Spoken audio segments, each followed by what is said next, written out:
obviously stood because I really enjoyed the job that I'm doing, and want one more year because I'm not quite finished yet. Got a couple of things I want to just tick off before I disappear and let someone else take the throne. I think my favourite that I'm really excited about is digital welfare. I think as we move into the 21st century, we need to take welfare and how we support students with us. So a record number of people are using student services, and with that service increase, we've seen a pressure on student services and wellbeing services. So and there's not an endless money pot available to us. So we have to be more innovative and creative about how we deal with the problems and these situations.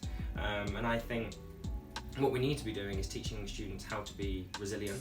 That's not to blame them and say they're not and they're a problem, but if we can show students how to like set targets and goals and aims, whether that is sort of, you know, deadlines and organising themselves for deadlines, or going for a walk, or eating 3 meals a day, or getting more than 3 hours sleep at night. If we can sort those things out, you can have a healthy mind. So I'm quite excited to see how we can do that, and I've just started the research for that already. I'm talking to student services in York and Nottingham and London to see how they deal with things. So I'm quite excited about what we can do with that.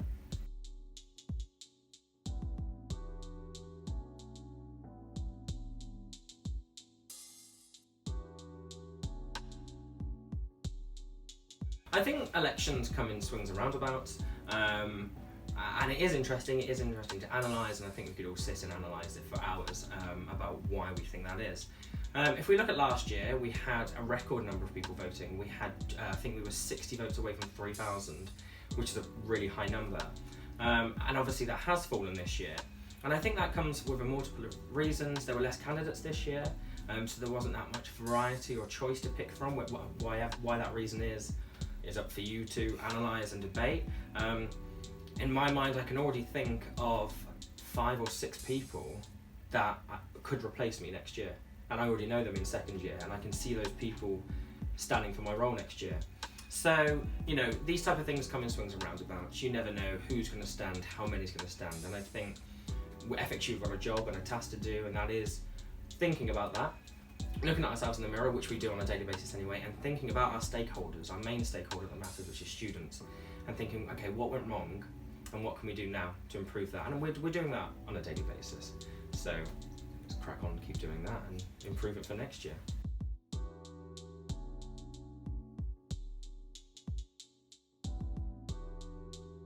So I'm not a conventional, I wasn't a conventional student. I suffered a lot of, I had poor mental health. First year and second year I basically locked myself away, and 2 of my housemates signed me up to stand in the RAD elections at the time, just to be the events officer.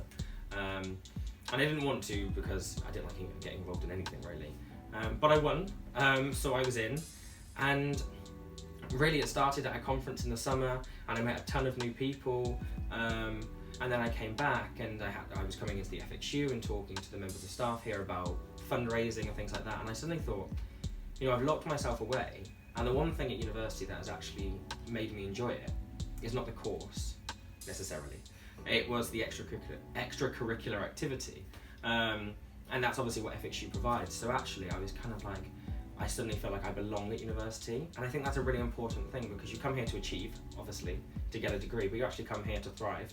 Extracurricular, I'm struggling with that one today, aren't I? And you come here to belong, and actually FXU is kind of, it's cheesy, but the family is kind of where you come for a laugh. It's where you meet your society, the friends you have during your time. So I realised that actually my welfare and my well-being was far increased by me getting involved in meeting new people, and I wanted to be in FXU so that I could give that opportunity to others, even on an individual basis.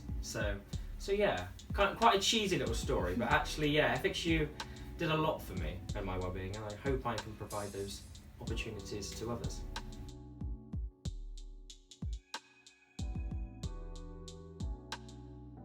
So I'd say be vigilant, be sensible, most importantly, always be smiling, because you never know what a student problem is going to be, and you never know whether you might be the person that can help them or retain them and keep them at university.